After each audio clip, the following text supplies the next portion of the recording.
LPU ప్లేస్మెంట్ల రికార్డులు సృష్టిస్తోంది. Final year student 2.5 కోట్ల ప్యాకేజ్ పొందుతున్నారు. 1700 మందికి పైగా ఎల్పీయూ స్టూడెంట్స్ 10 లక్షల నుంచి 2.5 కోట్ల ప్యాకేజెస్ పొందారు. విద్యా విప్లవం ప్రారంభమైంది లవ్లీ ప్రొఫెషనల్ యూనివర్సిటీలో.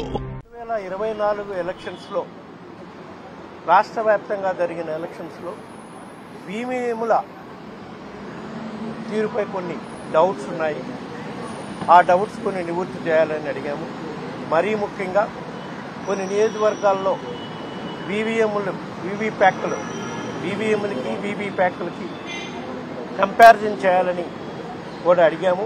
అవి మీరు చేయటం లేదు. దానిపై ఎలక్షన్ కమిషన్ ఆఫ్ ఇండియా ఇచ్చిన నామ్స్ ప్రకారము డబ్బులు కట్టినా కూడా ఈవీప్యాట్స్కి ఈవీఎం కౌంటింగ్కి మ్యాచింగ్ చేయడానికి కౌంటింగ్ జరపమంటే జరపట్లేదు అనే అంశంపై ప్రధానంగా డిస్కస్ చేయడం జరిగింది. ఇంకొక ప్రధాన అంశం బ్యాటరీ ఛార్జింగ్లు విషయంలో కూడా మా అనుమానాలు ఉన్నాయి ఈవీఎంస్ మీద అని చెప్పి అడగడం జరిగింది. పోలింగ్ కంప్లీట్ అయినప్పుడు బ్యాటరీ ఛార్జింగ్ 80% ఉంటే కౌంటింగ్కి వచ్చేసరికి బ్యాటరీ ఛార్జింగ్ 40 రోజుల తర్వాత బ్యాటరీ ఛార్జింగ్ మళ్ళీ 98% సందర్భాలు కొన్ని వాళ్ళ దృష్టికి తీసుకురావడం జరిగింది. అదేవిధంగా పోలింగ్ ఆఫ్టర్ 6 PM పోలింగ్ శాతం ఆంధ్రప్రదేశ్లో ఎక్కువ నియోజకవర్గాల్లో పోలింగ్ శాతం పెరిగింది. అది సుమారుగా 4 కోట్ల ఓట్లలో 51 లక్షల ఓట్లు ఆఫ్టర్ 6 PM జరిగిన పోలింగ్లో వచ్చింది. దానిపై కూడా పూర్తిగా ఎంక్వైరీ చేయాలని చెప్పి మేము కోరడం జరిగింది. అదేవిధంగా కొన్ని పర్టికులర్గా మేము అడిగిన వాటన్నిటికీ వాళ్ళు ఎలక్షన్ కమిషన్ ఇచ్చి వాళ్ళు ఇచ్చే సమాధానం వాళ్ళు ఇచ్చారు. వీవీప్యాట్ల విషయంలో కౌంటింగ్ చేయడానికి లేదు అని వాళ్ళు చాలా నిర్బంధంగా చెప్పడం జరిగింది. బ్యాటరీ ఛార్జింగ్ విషయంలో అవి రీఛార్జబుల్ బ్యాటరీలను పెట్టడం జరిగింది కాబట్టి వాటిని పెరగటం తగ్గటం అనేది ఉండదు అనేది వాళ్ళు చెప్పే కార్యక్రమం చేయడం జరిగింది. అదేవిధంగా 6 తర్వాత పోలింగ్ జరిగిన దగ్గర మెండుగా ఎక్కువ శాతం పోలింగ్ జరిగిన దానిపై వాళ్ళు పరిశీలిస్తామని చెప్పడం జరిగింది. నియోజకవర్గం వైపు డేటా తెప్పించుకుని ఇంకొక అంశం 2014, 2020 కన్నా రాష్ట్ర వ్యాప్తంగా కొన్ని నియోజకవర్గాల్లో పోలింగ్ సంఖ్య గణనీయంగా పెరిగింది. ఓటర్ సంఖ్య గణనీయంగా పెరిగిందని చెప్పి ఒక రాయచోటి నియోజకవర్గంలో ఎగ్జాంపుల్గా కూడా ఇవ్వడం జరిగింది. దానికి ఎలక్షన్ కమిషన్ ఇచ్చి చాలా సానుకూలంగా స్పందించారు. ఆ నియోజకవర్గం నుంచి ఓటర్ డేటా తెప్పిస్తామని చెప్పడం జరిగింది. అన్నిటికన్నా ముఖ్యంగా ఈరోజు ఎలక్షన్ కమిషన్లో జరిగిన దాంట్లో ప్రధానంగా ఈ ఓటర్ల పెంపు సంఖ్యని ఏ విధంగా అయితే ఇప్పుడు బీహార్లో స్పెషల్ ఇంటెన్సివ్ రివిజన్ జరుగుతుందో ఓటర్ల నమోదు, అదేవిధంగా ఆంధ్రప్రదేశ్ రాష్ట్రంలో కూడా చేయడానికి ఎలక్షన్ కమిషన్ ఒప్పుకుందని చెప్పి సందర్భంగా తెలియజేస్తున్నాం.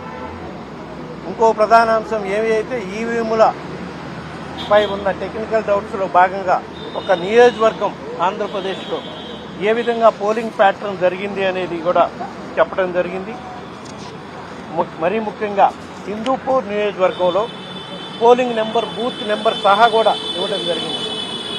Polling booth number 157, number 20 Hindupur assembly parliamentary కాన్స్టిట్యున్సీలో, పోలింగ్ స్టేషన్ నెంబర్ 28లో ఏ విధంగా పోలింగ్ ప్యాటర్న్ జరిగింది అనే దానివల్ల మాకు ఈవీఎంలపై అనుమానం ఉంది అని చెప్పి ఎక్స్ప్లెయిన్ చేయడం జరిగింది. వాళ్ళు దీనిపై క్షుణ్ణంగా దర్యాప్తు చేయిస్తామని కూడా చెప్పడం జరిగింది.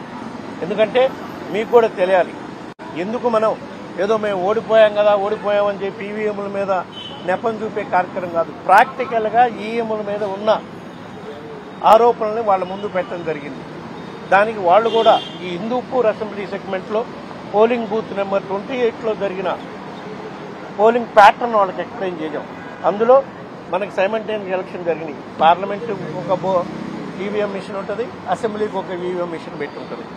దాంట్లో వైఎస్ఆర్సీపీ పార్టీకి పార్లమెంట్లో 472 ఓట్లు వస్తే సేమ్ బూత్లో అసెంబ్లీకి వైఎస్ఆర్సీపీ క్యాండిడేట్కి కేవలం 1 ఓటే వచ్చింది.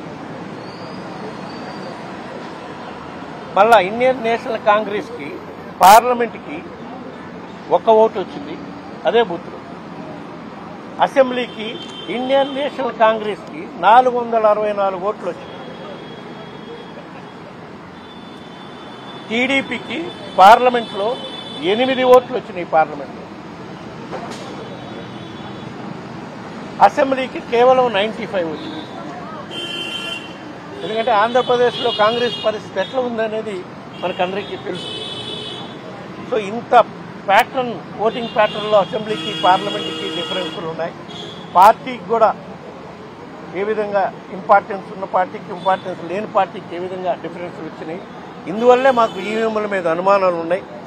అందువల్లే ఈవీఎంల మీద రకరకాల అనుమానాలు వస్తున్న సందర్భంగా తప్పకుండా రాబోయే రోజుల్లో మీరు చాలా స్వాగతించవలసిన అంశం, మీరు special intensive revision of voters పెడతా ఉన్నారు.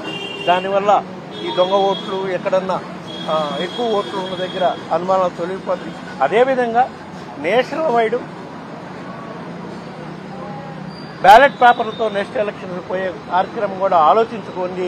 ఇది ఒక మా పార్టీ తరఫు నుంచి మీకు సూచన అని కూడా చెప్పడం జరిగింది. ఎందుకంటే ప్రపంచంగా ఉండే డెవలప్మెంట్ అవుతున్న దేశాల్లో భారతదేశం ఇప్పుడు భారతదేశం 4వ ఎకానమీ, డెవలపింగ్ ఎకానమీగా ఉంది.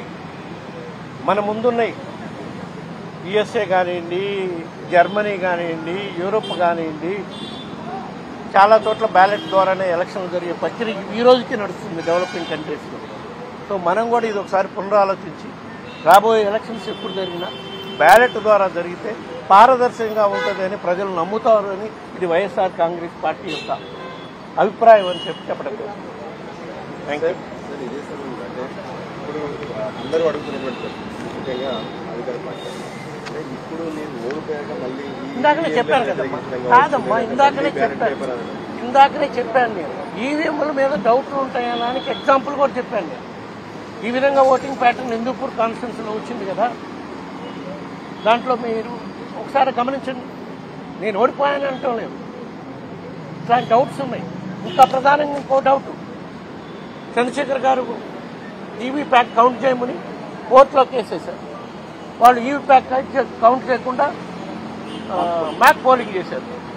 మ్యాక్ పోలింగ్ కాదు మనకు కావాల్సింది, ఈవీ ప్యాక్ కౌంట్ చేయమని అడిగారు. ఈ రోజు కూడా ఇప్పుడు ప్రధానంగా దాని మీదే వారితో ఎలక్షన్ కమిషన్ బిల్లుతో వాదించడం జరిగింది. వాళ్ళు ఈవీ ప్యాక్ మేము ఎట్టి పరిస్థితుల్లో కౌంట్ చేయమని చాలా నిర్బద్ధంగా చెప్తున్నారు.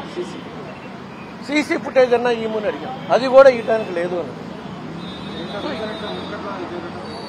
ఈ గైడ్ లైన్స్ అట్లా ఉన్నాయి మాకు, అంతే అని. అదే దట్స్ వాట్, అందుకనే అడిగాం మేము. మీరు ఇంత నిర్బద్ధంగా చెప్తున్నారు కాబట్టి ఈ అనుమానాన్ని తొలగాలంటే ఈఎంల మీద అనుమానాలు ఏ విధంగా హిందూపూర్లో బూత్లో సహా చూపించాం. ఏ విధంగా వీవీప్యాట్లు మీరు లెక్కించమంటున్నారు. సో ఇన్ని అనుమానాలు ఉన్నాయి కాబట్టి మేము రాబోయే కాలంలో ఈ అనుమానాన్ని తొలగించడం కోసం బ్యాలెట్ ద్వారా ఎలక్షన్ పోతే మంచిది, ప్రజలకు ఒక నమ్మకం కుదురుతుంది ప్రజాస్వామ్యంపై, మీ యొక్క ఈ కాన్స్టిట్యూషన్ పై అనేది మా దేశవ్యాప్తంగా చాలా పార్టీలు కూడా ఇలాగే బ్యాలెట్ పేపర్ కోసం అడుగుతున్నారు.